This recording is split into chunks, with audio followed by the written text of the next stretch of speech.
बिहार के बेगूसराय जिले में एक छोटा सा गांव है जिसका नाम है मुसहरी। इस गांव की एक खासियत है कि इस गांव में काफी बच्चे हैं जो एक साथ खेलते हैं, एक साथ पढ़ते हैं।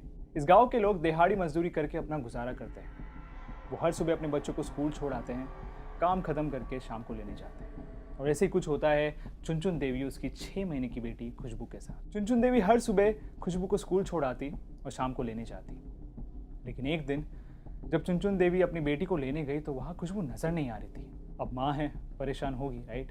अब इतनी छोटी बच्ची जब गुम हो जाती है तो एक माँ पे क्या गुजरेगी आप समझ सकते हो। वो परेशान हो जाती है, पागल हो जाती है, हर किसी से पूछती है क्या आपने मेरी बेटी को देखा है, क्या आपने खुशबू को देखा है। लेकिन किसी ने उसे देखा नहीं होता।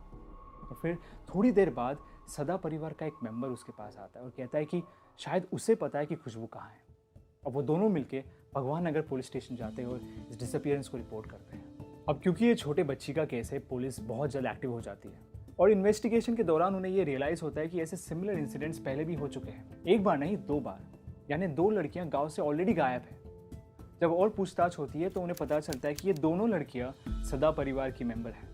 धीरे धीरे गांव वालों को ये बात पता चल जाती है कि गांव से 1 नहीं, 2 नहीं, बल्कि 3 लड़कियां गायब हैं और पूरे गांव में दहशत मच जाती है। अब सदा परिवार का वो मेंबर जो पुलिस की मदद कर रहा है वो उन्हें प्लेग्राउंड ले जाता है जहाँ पे पुलिस पहली बार 8 साल के बच्चे अमरजीत सदा से मिलती है। वो उस बच्चे से पूछती है कि क्या तुमने खुशबू को देखा है, लेकिन बच्चा कुछ कहता नहीं, बस स्माइल करता है।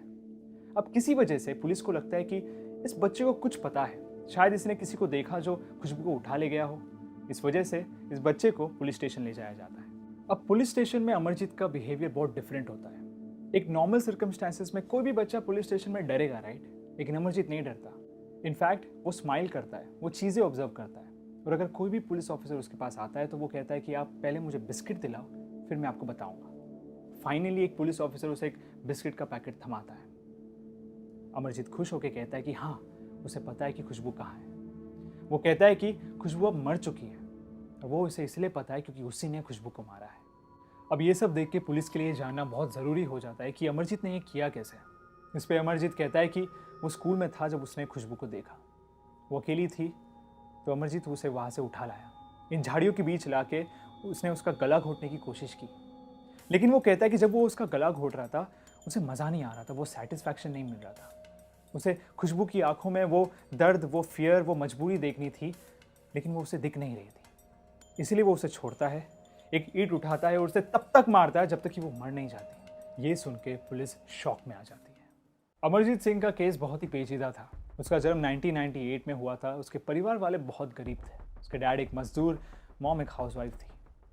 पैसे नहीं होने की वजह से इस परिवार ने सोचा कि ये मुसहरी गांव में शिफ्ट होंगे। उस वक्त अमरजीत 6 साल का था। लेकिन गरीब होने की वजह से अमरजीत बचपन से ही अपने आप को, अपने फैमिली को अब्यूज होते देख रहा था और ये उसके दिमाग में बहुत नेगेटिवली इम्पैक्ट कर रहा था। अमरजीत एक डिस्टर्ब चाइल्ड था। उसके अंदर हमेशा से एक वायलेंट स्ट्रीक, एक मर्डर वाली स्ट्रीक थी। वो लोगों से झगड़ता, उनसे बदतमीजी करता, उनके साथ हाथापाई करता और इस चीज़ की फ्रीक्वेंसी दिन ब दिन बढ़ते जा रही थी। अमरजीत के इस बिहेवियर के बारे में गांव वाले ही नहीं, उसके परिवार वाले भी जानते थे। इनफैक्ट उसके परिवार वालों ने उसकी वायलेंट स्ट्रीक को एक्सपीरियंस भी किया था। जो 2 लड़कियां इस फैमिली से गायब हुई थी, उन दोनों का मर्डर अमरजीत ने किया था। उनमें से एक अमरजीत की चचेरी बहन जो 6 साल की थी और दूसरी अमरजीत की सगी बहन जो 6 महीने की थी।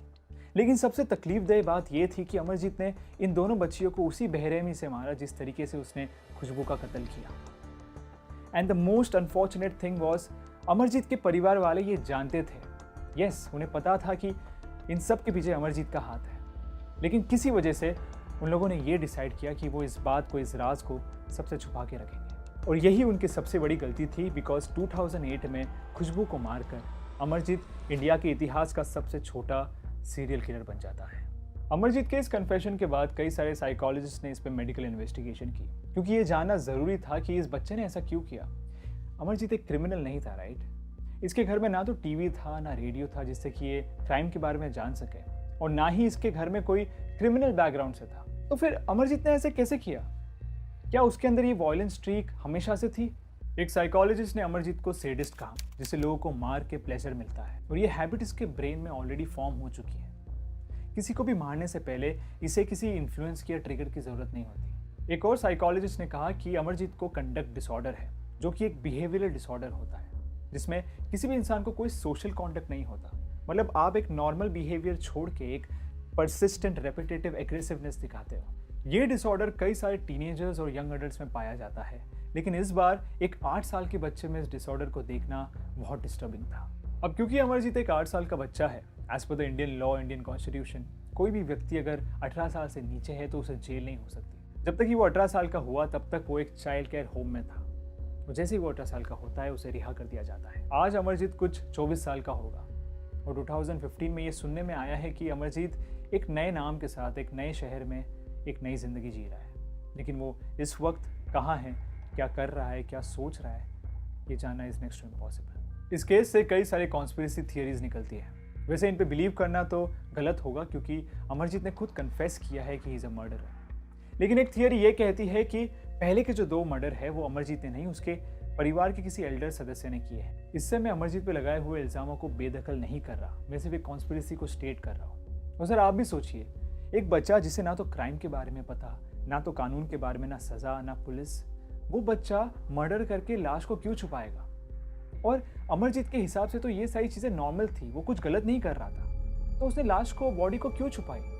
और अगर बॉडी छुपानी ही थी तो उसने कन्फेस क्यों किया? ये सारी चीज़ें बहुत कंफ्यूजिंग है। एक और थियरी है जिसमें यह कहा जाता है कि अमरजीत इस मर्डर में किसी का पार्टनर था और वो इंसान बच के निकल गया। वेल, ये सब कॉन्स्पिरेसी थियरीज हैं, इसे आज तक किसी ने प्रूव नहीं किया है। आज की डेट में अमरजीत एक सीरियल किलर है जिसने 3 छोटे छोटे बच्चों का मर्डर किया है। बच्चों को हमेशा से इनोसेंट और प्योर माना जाता है एंड इसमें कोई शक नहीं है कि kids are the purest souls on earth. लेकिन कई बार बच्चे बच्चे नहीं रहते, फिर चाहे वो साइकोलॉजिकल रीजंस हो, ट्रॉमा हो, या फिर for no reason at all वो ऐसे पाथ पे चले जाते हैं जहाँ से उन्हें वापस लाना बहुत डिफिकल्ट हो जाता है। इसीलिए इट इज़ आवर रिस्पॉन्सिबिलिटी कि हम as a individual and as a society aware रहें, because what matters the most is our life and it is always better to be safe than sorry. अगर आपको ये वीडियो पसंद आया तो इसे लाइक कीजिए, चैनल को सब्सक्राइब कीजिए और कमेंट्स में हमें बताइए कि क्या आप इस टाइप की वीडियोस देखना पसंद करेंगे। Till then keep watching big brain को।